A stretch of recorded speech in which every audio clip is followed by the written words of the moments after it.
Hello student, Raghuvanshi NEET UG के capsule courses में आपका एक बार फिर से स्वागत है। बेटा, पिछले वीडियो में हम लोग ने ये देखा कि किसी भी आयनिक बॉन्ड के अंदर कोवैलेंट कैरेक्टर कैसे जनरेट हुआ। मतलब सिंपल सी बात है, फजान रूल को हम लोग डिस्कस कर रहे थे। उसमें हमने आपको ये बताया था कि यदि कैटायन का साइज छोटा होगा तो कोवैलेंट कैरेक्टर उतना ज़्यादा डेवलप होगा, मतलब इनवर्सली प्रोपोर्शनल था। और यदि किसी भी कैटायन का चार्ज आप बढ़ाओगे, यदि चार्ज आपने इंक्रीज कर दिया, तो जो इलेक्ट्रॉन क्लाउड को अट्रैक्ट करने की टेंडेंसी होगी उस कैटायन की, वो भी बढ़ जाएगी। और जब ये इलेक्ट्रॉन क्लाउड ज्यादा जो है अट्रैक्ट हो जाएंगे तो पोलराइजेशन भी ज्यादा होगा। और जब पोलराइजेशन ज्यादा हो जाएगा तो उस मॉलिक्यूल के अंदर कोवैलेंट कैरेक्टर भी ज्यादा जनरेट होगा। तो हम लोग फजान रूल को आगे बढ़ाते हैं। हमारा तीसरा फैक्टर है जिसमें हम लोग ये देखेंगे चार्ज अपान साइज का रेशियो।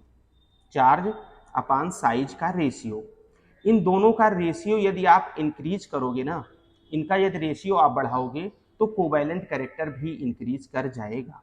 मतलब सिंपल सी बात है, आपने ये पढ़ा था ना पिछले दिन कि यदि चार्ज आप इंक्रीज कर रहे हो तो कोवैलेंट कैरेक्टर बढ़ रहा था, यदि साइज डिक्रीज कर रहे हो तो कोवैलेंट कैरेक्टर डिक्रीज हो रहा था, है ना।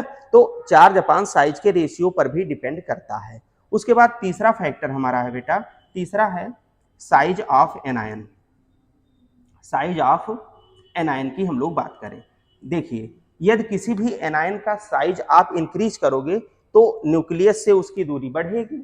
और जब दूरी बढ़ जाएगी न्यूक्लियस से, तो जो न्यूक्लियस और आउटर इलेक्ट्रॉन में फोर्स लग रहा था अट्रैक्शन वाला, वो डिक्रीज कर जाएगा।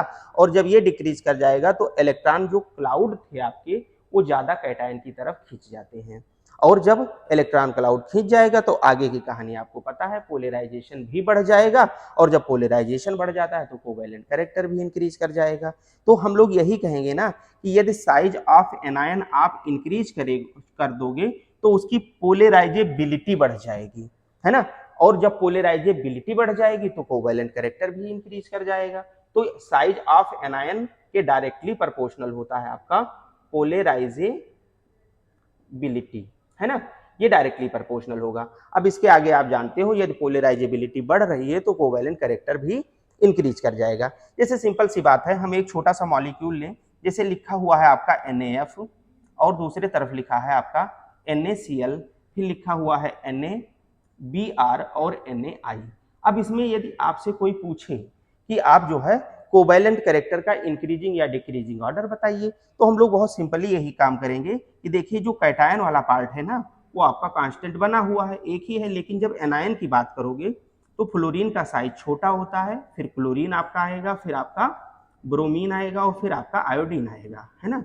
यही तो साइज का ऑर्डर होगा। तो यदि साइज बड़ा है तो उसकी पोलराइजेबिलिटी ज्यादा है, और पोलराइजेबिलिटी ज्यादा है तो कोवैलेंट कैरेक्टर ज्यादा होगा, क्योंकि पोलराइजेशन ज्यादा हो जाएगा।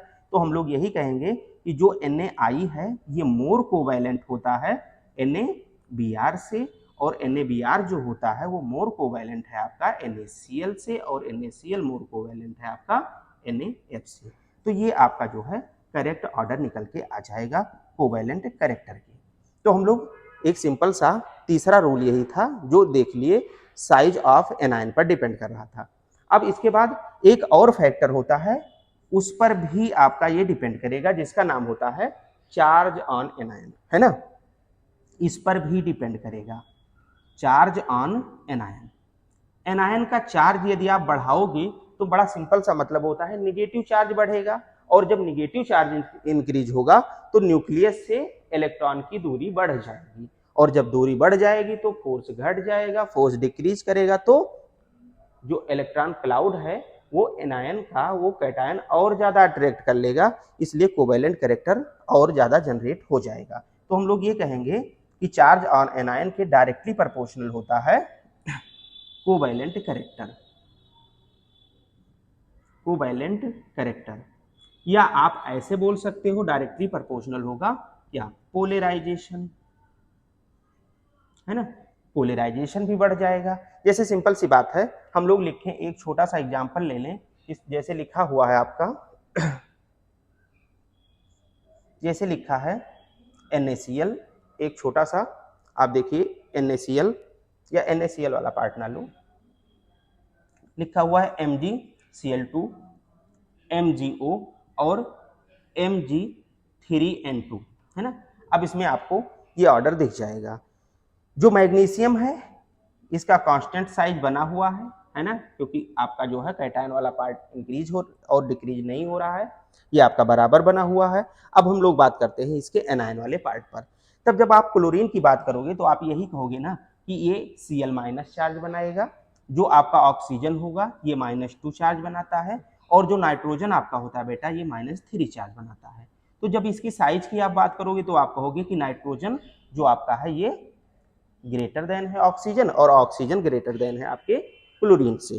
क्यों? क्योंकि इस पर निगेटिव चार्ज ज्यादा है, इस पर निगेटिव चार्ज कम है, और इस पर निगेटिव चार्ज बहुत ही कम है ना। तो अब हमने आपको अभी बताया कि जो चार्ज होगा किसी भी एनायन का जितना ज्यादा बढ़ेगा उतना ही अधिक उसका पोलराइजेशन होगा, और जितना पोलराइजेशन होगा कोवैलेंट कैरेक्टर उतना ही अधिक डेवलप होगा, है ना। तो हम लोग ये देखेंगे कि जब आपसे कोई इसमें पूछेगा कि कौन सबसे ज्यादा कोवैलेंट है, तो आप यही तो कहोगे ना कि Mg3N2 इज मोर कोवैलेंट। क्यों? क्योंकि इसकी पोलराइजिंग पावर ज्यादा होगी, है ना, या polarisability of anion is more. तो इसके बाद लिखोगे MgO और फिर आप बताओगे MgCl2। तो इस तरह से जो है हम लोग फजान रूल को डिस्कस कर सकते हैं एक छोटे से पार्ट में। इसके बाद हम लोग इसके आगे पढ़ेंगे कि कौन कौन से फैक्टर, या आप ऐसे बोल सकते हो कि फजान रूल का एप्लीकेशन आपके केमिस्ट्री में कहाँ कहाँ है। फजान रूल से हम लोग क्या और भी कुछ कैरेक्टर निकाल सकते हैं, तो उसके बारे में हम लोग नेक्स्ट बार डिस्कस करेंगे। Thank you.